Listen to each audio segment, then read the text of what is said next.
എല്ലാവർക്കും പ്രിയങ്കരനായിരുന്ന മാർപ്പാപ്പ നമ്മോട് യാത്ര പറഞ്ഞിരിക്കുകയാണ്. നിത്യതയുടെ കവാടം ദൈവം അദ്ദേഹത്തിനായിട്ട് തുറന്നു കൊടുത്തു. അദ്ദേഹത്തിൻ്റെ ശുശ്രൂഷകളെ ദൈവം ഹൃദയത്തിൽ സ്വീകരിക്കട്ടെ, വാഗ്ദാനം ചെയ്ത കിരീടം അദ്ദേഹത്തിന് നൽകട്ടെ എന്ന് നമുക്ക് പ്രത്യേകമായിട്ട് പ്രാർത്ഥിക്കാം.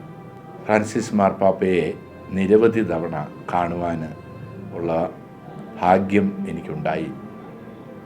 ഓരോ അവസരത്തിലും അദ്ദേഹത്തിൻ്റെ സാന്നിധ്യം നൽകുന്ന വലിയൊരു സന്ദേശം എൻ്റെ ഹൃദയത്തിൽ എപ്പോഴും ഞാൻ സൂക്ഷിക്കാറുണ്ട്. എപ്പോഴും സുസ്മേര വദനനാണ് മാർപ്പാപ്പ. അത് ഹൃദയത്തിൽ നിന്ന് കടന്നു വരുന്നതാണെന്ന് നമുക്കറിയാം. മാർപ്പാപ്പ തൻ്റെ സന്ദേശത്തിൽ എപ്പോഴും ആവർത്തിക്കുന്ന ഒരു കാര്യമായിരുന്നു, എപ്പോഴും സന്തോഷമുള്ളവരായിരിക്കും. Be glad, rejoice, radiate joy. ഹൃദയത്തിൽ വിശുദ്ധിയുള്ളവർക്കേ സന്തോഷവാന്മാരായിരിക്കാൻ കഴിയുകയുള്ളൂ, സന്തോഷമുള്ളവരായിരിക്കാൻ കഴിയുകയുള്ളൂ എന്നാണ് മാർപ്പാപ്പ എപ്പോഴും പറഞ്ഞിരുന്നത്. ആ മാനദണ്ഡം വെച്ച് നോക്കുമ്പോൾ നമ്മുടെ പ്രിയപ്പെട്ട ഫ്രാൻസിസ് മാർപ്പാപ്പ വിശുദ്ധനാണ്. അതുകൊണ്ടാണ് അദ്ദേഹത്തിൻ്റെ ഹൃദയത്തിൽ എപ്പോഴും നിഷ്കളങ്കമായ സന്തോഷം നിറഞ്ഞു നിന്ന് അത് മുഖത്ത് പ്രസരിക്കുന്നത്. അത് അദ്ദേഹത്തെ സമീപിച്ച എല്ലാവർക്കും എപ്പോഴും അനുഭവവേദ്യമായിട്ടുണ്ട്. എല്ലാ കാലത്തും എത്രയോ എളിയ മനസ്സുള്ള ഒരു വലിയൊരു വിശുദ്ധനായ വ്യക്തിയാണ് മാർപ്പാപ്പ ഫ്രാൻസിസ് എന്ന് നമുക്കെല്ലാവർക്കും അറിയാം. ആദിലിമിന സന്ദർശന അവസരത്തിൽ ഒരു കാര്യം ഞാൻ പ്രത്യേകമായിട്ട് ഓർക്കുകയാണ്. മെത്രാന്മാരെല്ലാവരും, സീറോ മലബാർ സഭയുടെ മെത്രാന്മാരെല്ലാവരും റോമിൽ ഒരുമിച്ച് കൂടിയിരിക്കുകയാണ്. മാർപ്പാപ്പയോടൊപ്പം 2 പ്രാവശ്യത്തെ സമ്മേളനമുണ്ട്, ആരംഭത്തിലും പിന്നീട് അവസാനത്തിലും. ആരംഭത്തിലുള്ള സമ്മേളനത്തിൽ ആ വലിയ ഒരു ശാല, ആ ശാലയിൽ എല്ലാവരും വട്ടത്തിലാണ് ഇരിക്കുന്നത്. അതിന് നടുവിലായിട്ട് മാർപ്പാപ്പയെ ഇരിക്കുന്നതിനുള്ള പീഠം ക്രമീകരിച്ചിരുന്നത് ഞങ്ങളിരിക്കുന്നതിൽ നിന്ന് ഒരു 15 അടി അകലെയായിരുന്നു. അപ്പോൾ അവിടെ മാർപ്പാപ്പ വന്നതിന് ശേഷം ഞങ്ങളോട് സംസാരിക്കാൻ തുടങ്ങുമ്പോൾ അദ്ദേഹത്തിന് ഒരു തോന്നൽ, ഇത് കുറച്ച് ദൂരമാണല്ലോ. അദ്ദേഹം എഴുന്നേറ്റ് ഞാൻ കുറച്ചുകൂടെ അടുത്ത് വരാം എന്ന് പറഞ്ഞ് ആ കസേര സ്വയം വലിച്ചിട്ട് ഞങ്ങളുടെ അടുത്തേക്ക് ചേർന്നിരുന്നു മാർപ്പാപ്പ. ഞാനപ്പോൾ പ്രത്യേകമായിട്ട് ഓർത്തു, എന്തോ ഒരു ശൂന്യമാക്കലിൻ്റെയും എളിമയുടെയും മനോഭാവമാണ് സഭയുടെ പിതാവും തലവനുമായ മാർപ്പാപ്പയ്ക്കുള്ളത്. അദ്ദേഹത്തിന് ഞങ്ങളോട് പറയാം, നിങ്ങൾ കസേര കുറച്ചുകൂടി അടുപ്പിച്ചിടൂ, എൻ്റെ അടുത്തേക്ക് വരൂ എന്ന്. അതല്ലെങ്കിൽ അദ്ദേഹത്തിൻ്റെ ചുറ്റും ധാരാളം ആളുകൾ ഉണ്ട് അവസരത്തിൽ അവരോട് പറയാം, 80 വയസ്സ് പിന്നിട്ട മാർപ്പാപ്പയ്ക്ക് പറയാം, ഈ കസേരയൊന്ന് മുന്നോട്ടിടാൻ സഹായിക്കുമോ എന്ന്. ഒന്നുമല്ല, എനിക്ക് ചെയ്യാമല്ലോ, ഞാൻ എന്തിന് മറ്റുള്ളവരെ വിഷമിപ്പിക്കണം. ഇത് ഒരു വിശുദ്ധൻ്റെ ഹൃദയത്തിൽ നിന്നാണ് ഈ മനോഭാവം, എളിമയുടെയും മനോഭാവം ഉണ്ടാകുകയുള്ളൂ എന്ന് നമുക്കറിയാം. അദ്ദേഹത്തിൽ വിശുദ്ധിയുടെ ഒരു മാർഗമാണ് നമുക്ക് കാണിച്ചു തന്നത്. ഈ ഒരു കാലഘട്ടത്തിൽ അദ്ദേഹം സ്വീകരിച്ച നാമം ജോർജ് ബെർഗോളിയോ എന്നത് മാറ്റി വിശുദ്ധ ഫ്രാൻസിസ് പേരെടുക്കുകയാണ്.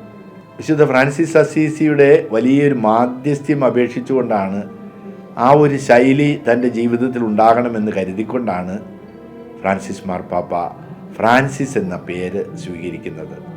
അത് നമുക്ക് നൽകുന്ന വലിയൊരു സന്ദേശമുണ്ടല്ലോ. കർത്താവേ, എന്നെ ഒരു സമാധാനത്തിൻ്റെ ഉപകരണമാക്കണമേ.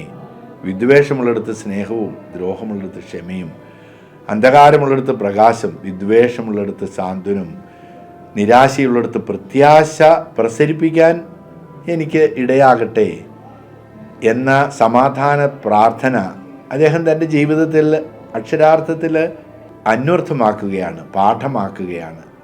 സ്വീകരിക്കുന്നതിനേക്കാൾ കൊടുക്കുന്നതിനാണ്. ക്ഷമിക്കുമ്പോഴാണ് ക്ഷമിക്കപ്പെടുന്നത്, മരിക്കുമ്പോഴാണ് നിത്യജീവനിലേക്ക് പ്രവേശിക്കുന്നത്. ഈ ഒരു പാഠം അദ്ദേഹം നമുക്ക് നൽകുകയാണ്. ഒരടയാളമായിട്ട് ഈ കാലഘട്ടത്തിൽ മാർപ്പാപ്പ നമ്മോടൊപ്പം ഉണ്ടായിരുന്നു. അദ്ദേഹത്തിൻ്റെ ഹൃദയം വിശാലമായിരുന്നു, എല്ലാവരെയും ഉൾക്കൊള്ളുന്നതായിരുന്നു.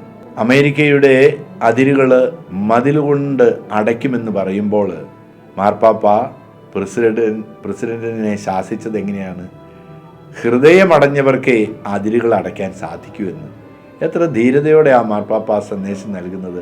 കുടിയേറി വരുന്നവർ നിസ്സഹായരായവരാണ്. അവർക്ക് അവരുടെ നാട്ടിൽ ഒന്നുമില്ലാതെ വിഷമിക്കുമ്പോൾ ഉള്ള നാട്ടിലേക്ക് പോവുകയാണ് അവർ, ഒരു നല്ല ജീവിതം പ്രതീക്ഷിച്ചുകൊണ്ട്. നിങ്ങളുടെ വാതിലുകൾ കൊട്ടിയടയ്ക്കരുത്.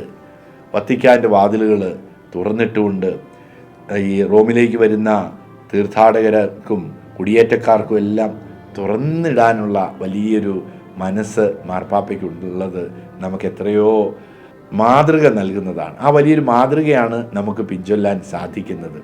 അതുകൊണ്ട് തന്നെയാണ് ലുത്തിനിയായിൽ മാർപ്പാപ്പ എഴുതി ചേർക്കുകയല്ലേ, പ്രത്യാശയുടെ രാജ്ഞി, കുടിയേറ്റക്കാരുടെ രാജ്ഞി. അവർക്ക് വേണ്ടി എല്ലാം പ്രാർത്ഥിക്കാൻ.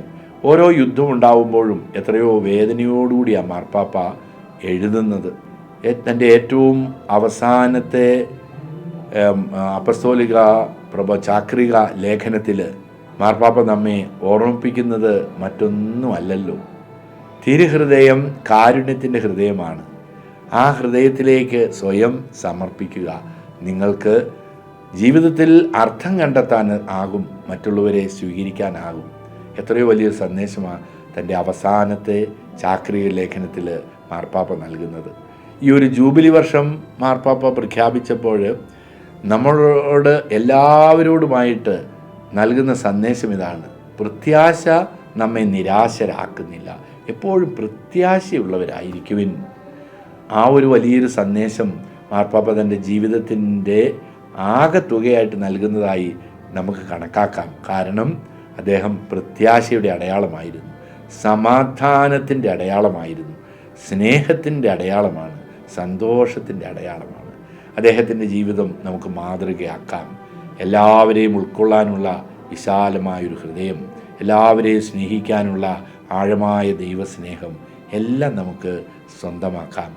മാർപ്പാപ്പ ഈ ഒരു കാലഘട്ടത്തിൽ പാവപ്പെട്ടവരെയും അധകൃതരെയും പാർശ്വവൽക്കരിക്കപ്പെട്ടവരെയും വഴിയോരങ്ങളിൽ ഒഴിവാക്കപ്പെട്ടവരെയും സ്നേഹിക്കുവാൻ നമ്മോട് ആവശ്യപ്പെടുന്നുണ്ടെങ്കിൽ, കരുണയുടെ മൂർത്തിഭാവമായ പിതാവായ ദൈവത്തിൻ്റെ മുഖം തന്നെ ഈ നാളുകളിൽ നമുക്ക് മാർപ്പാപ്പയെ ദർശിക്കുവാൻ, മാർപ്പാപ്പയിൽ കാണുവാൻ സാധിക്കുന്നു.